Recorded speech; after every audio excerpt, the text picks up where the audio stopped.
So I wanted to talk about this nature of a hobby. What does it mean to have a hobby, right? Because, so I've said before, I grew up in the woods of rural New England, and the wintertime can be a pretty desolate place.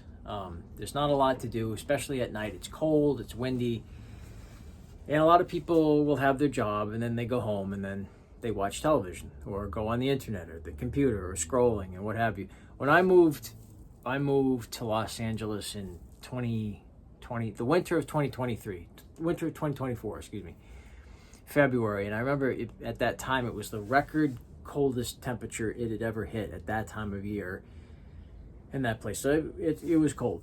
And there was no Instagram. There was no, I think YouTube, I don't even know if there was YouTube. Yeah, if there were, it definitely wasn't on a phone. It definitely wasn't a scrollable type of thing. There was just the internet, and you would go on. I think we even had dial-up at that time. Good old dial-up. And so it was not really like a consumable type of video thing. Anyway, I'm getting off topic, but the nature of a hobby to me, I remember one of my cousins saying this to me, and she's like really an insightful person. She's a counselor, and her dad and my grandfather were first cousins. So work out how she and I are cousins. I don't really know what that means, but so her dad and my grandfather were first generation Italians. Their parents came from Italy. So they grew up in the home not speaking English till they went to school. My grandfather ran away from school. He didn't finish high school until later in life, in his 70s. I remember him coming home with a diploma, actually. He got made fun of a lot in school, didn't speak the language, grew up dirt poor, destitute, in the Great Depression, then served in World War II, saw God knows what in that, then became a tradesman, then raised a family, then adopted some children. This is a whole other video, but life was not an easy thing for them.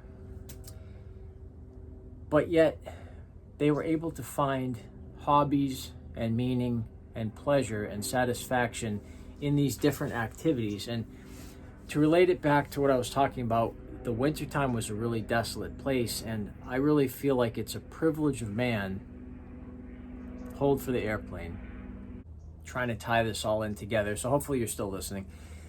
So I remember my grandfather telling me that his father, when he came from Italy, and he came over from Italy and kind of like staked out what was going on and got the lay of the land, and then sent for his wife and my grandfather's older brother and sister at that time were born in Italy, and then he brought them over, and then had the rest of his family, including my grandfather, were born in the United States. But I remember at one time, my grandfather told me that my great-grandfather's job was a train switch operator, okay? So this is before this was automated. A person would sit out there in the snow or the rain, sometimes with a little shack and a fire, sometimes with no shelter of any kind, in the snow, in the wintertime, and they would switch the tracks for the trains to move over. And his compensation for his efforts at that time sometimes was money, and sometimes, one time, more than one time, he was paid in a wheel of cheese. A wheel of cheese. Something every Roman Catholic Italian wants when they're only trying to support a family of 10 kids, right? Is to get paid in cheese, not money. No labor unions at that time. No FDA. No type of employer grievance or human resources department, just take it or leave it. So he took it. I actually told an Italian friend of mine that story, and he goes, yeah, it probably wasn't even good cheese. He's probably like, oh, what is it?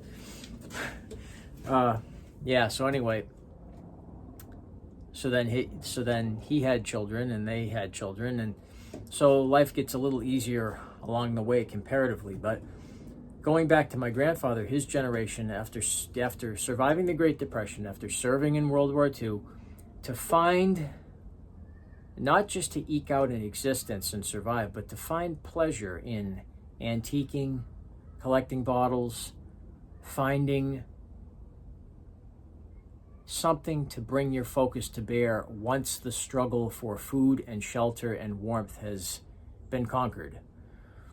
Now, we never all really totally conquer it. There's always that potential, right? You know, if we don't keep actively pursuing things and accumulating money and working diligently towards things. But there's something to be said about sort of throwing one's proverbial middle finger at the elements inside and just sort of, the snow and rain are not getting to me now. So now as a man, or a woman, as a human, I can bring my focus to bear on an activity without animals and rain and the elements. I am no longer subject to the whims of the environment. I can now, having accomplished that, bring my focus to bear on an activity, and I can continue to amend and augment my focus until that task is complete.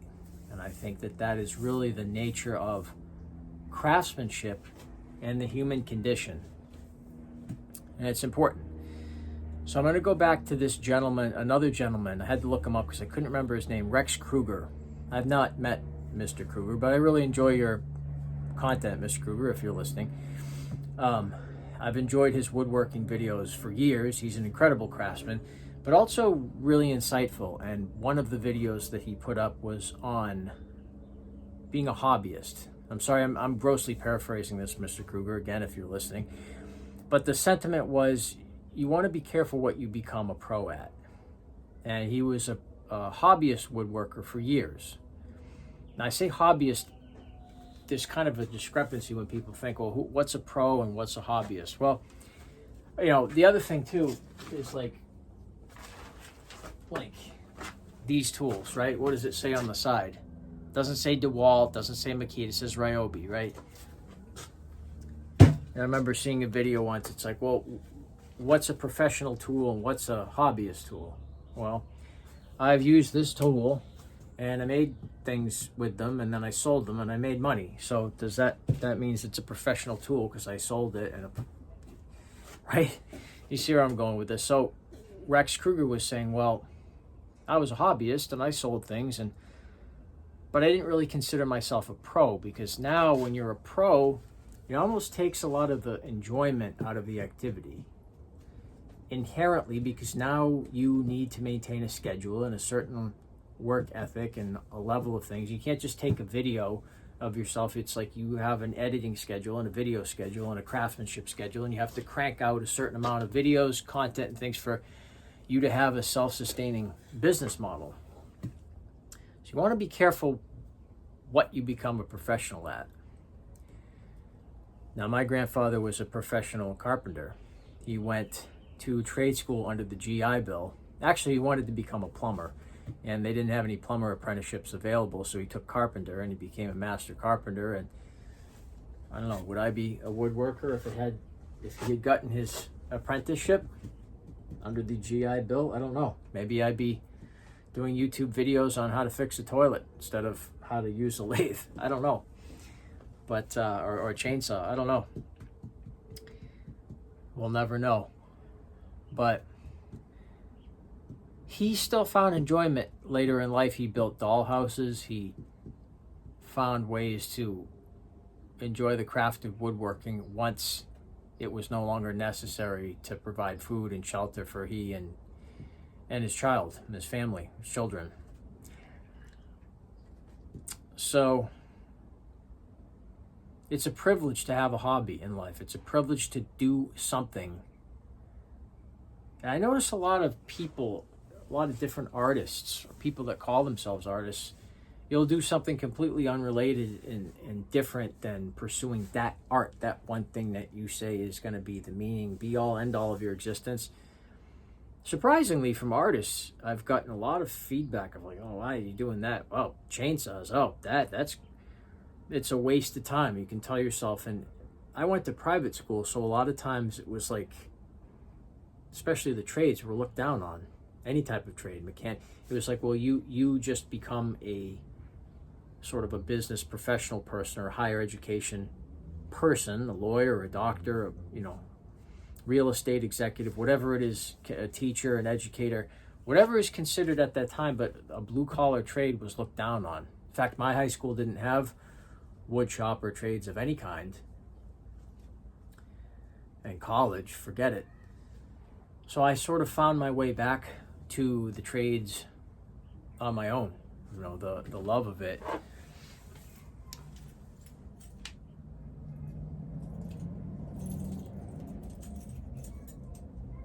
But having a hobby and an interest is a huge privilege in life, something that inherently brings your focus and satisfaction to bear on something that's not inherently tied to your financial well-being and survival. But it is, in a way, because the you that now shows up in your professional life has become recentered and refocused and realigned as a result of the satisfaction you've gleaned from fixing something with your hands and your mind and your intuition. There's a great book called Shop Class as Soulcraft. Shop Class as Soulcraft. Zen and the Art of... Okay, let me restart. I'm getting excited. Shop Class as Soulcraft. Try to say that a bunch of times fast. Shop Class as Soulcraft and Zen and the Art of Motorcycle Maintenance by Robert Pirsig. I don't know who Shop Class as Soulcraft is written by. I have to put that in the description. I read that years ago, and yeah, I think it's something that people in this day and age are really missing. I think a lot of people are really disillusioned at going to college, by the way, because it doesn't mean what it used to. And then forget about the debt that you're in. I really feel like people are sort of missing the satisfaction of working with their hands. I see it a lot in my former friends and colleagues who went through, and they might be doctors or lawyers or dentists or executives somewhere, but I feel like they're yearning for the opportunity to create something. And even if you do sort of find yourself back there, it's kind of, there's a stigma associated with it, with working with your hands. Anyway, I'm kind of all over the place in this video, but these are just things that are on my mind that I really want to talk about. It's important in life. And even if you don't build things, just having a reverence for how an engineer or a team of engineers or people have created a structure or an engine or something that works. And we're just in a culture now where you buy something cheaply and then you throw it away. Cars, for example. Cars are really not engineered. When I was a kid, I even had my last car, my old car was my grandfather's car. It was a 2001 Hyundai Elantra, and I kept it for 18 years. 18 years. So if it were a baby, it would have been voting by the time I got rid of it, or smoking, or going into an R-rated movie. But cars are not really engineered to last anymore. People don't really take pride working on them. You can't really work on them anymore, with all the circuitry and computers now. You can't really go in and figure it out with your own tools. You need a professional specific to that make and model of car. But I guess there are these cafes in Europe. I don't know if they have them here, but they have sort of like a tradesman day where you can take something, whether it's a tool or an electrical outlet or a blender or any nature of appliance that you feel that you'd like to fix. And electricians and carpenters and plumbers and engineers, whatever individual has that expertise, will volunteer their time, and you go in and you bring it, and they'll have some tools. You bring your own tools, and they will sit with you and help you fix the appliance. And it cuts down on waste, it cuts down on pollution, it fosters community, and it teaches appreciation. And I really wish that there were more collectives like that here. Maybe there are some, if you guys know of any. I don't know of them. But I would love to connect with people like that. And there's something inherently humbling about sitting down and learning from someone else, but also lending your own voice and a lot of times, like Itzhak Perlman, the violinist, would say, you should always embrace the opportunity to teach. I always embrace the opportunity to teach because I always learn something about myself in doing so. Whenever I teach someone something, whether it's a passage on the violin or something regarding woodworking or something acting, there's a saying in acting, if you can't understand the character, try imagining teaching it to someone else. If you try to help someone else learn a character, a lot of times you'll move past what you're stuck on, right? Or coach someone on it.